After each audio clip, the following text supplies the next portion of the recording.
for one chef, food became a lifeline after she was diagnosed with cancer. Earlier, we spoke with Glynis Albright, aka the Waffle Queen, to hear her comeback story and how she is using her talent to help others. Take a look. Please welcome to the show. I call her Auntie. You may call her the Waffle Queen. It's Miss Glynis Albright. Hey. Yes. Hello there.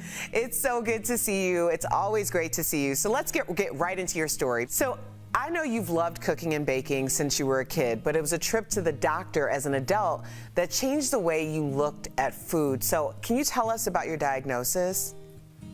Yes. August 13th, Friday, August 13th, 1993, right before my 35th birthday. I remember it like it was yesterday. I went into the doctor's office for one thing, and they found something else. So I was sent to the cancer center to do some tests, and it just blew my mind, and my husband's too, because we were like, wait a minute. You just had surgery for an umbilical hernia. That's simple. Why are they sending you to the cancer center? Right. So we sat in the parking lot for a little while just to get ourselves together. And then I went in, and it changed my life. You know, my whole relationship with food changed. Well, that was going to be the question I was going to ask. And first of all, it's an honor to speak to you. But I want to speak for my audience when we want to know, how did that diagnosis change the food in your life?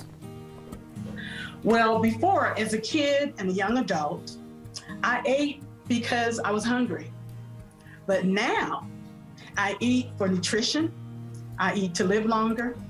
I eat to build my body so it can be stronger and guard against disease.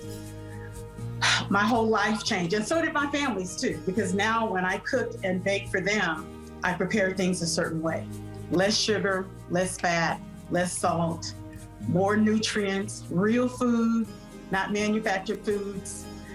So it really did change my life. Being diagnosed with cancer, it turned my life completely around. Well, you're also super generous with said food, because I have been lucky enough to break bread with you. And today we have biscuits on set. Al, you have a biscuit as well. And Erica, this had to happen because you told me that you guys broke bread, and I was a little jealous. I was a little hurt. I wasn't invited. Oh, next time, you're invited. Thank you. I'll bring them along. So while we eat, tell us, how are your recipes different than other health food? Well, the base of all of my recipes, 4 things: fruits, vegetables, herbs, and spices.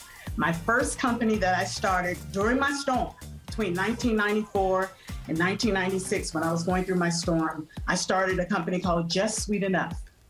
And all of the desserts that I prepared had all the nutrients in it that would help me to heal.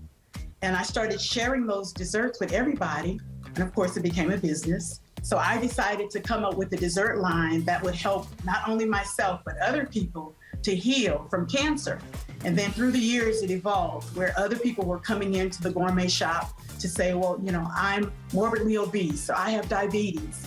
You know, I have sarcoidosis, I have high blood pressure. So I started doing a lot of research, went back to school to get my PhD so that I can help other people with other health challenges to, you know, fight against that as well. Well, you've helped a lot of other people, and some of those other people are quite famous, like Cleveland's own Halle Berry, Bette Midler, I mean, so many. But I have to ask you, who's been your favorite celeb to bake for? It was an honor to bake for Halle Berry. Yes. She always wanted my chocolate raspberry pound cake. The late, great Colin Powell, former presidents Ronald Reagan, Bill Clinton, like you said, Bette Midler, even Oprah Winfrey has had my treats. And we appreciate you, Auntie. To our DBL Nation, you can purchase any of Glynis's amazing products by visiting her website, GlynisKitchen.com. Miss Glynis, thank you so much for joining us today. It is always a sunny day when you are around, so we appreciate you. Thank you. And the sun just came out. It was snowing and it just came out. Hey, wow. I don't think best of both worlds. I think that's all you. Leave it to Al. He's trying to get an invite. We'll be right back. Openly. Okay.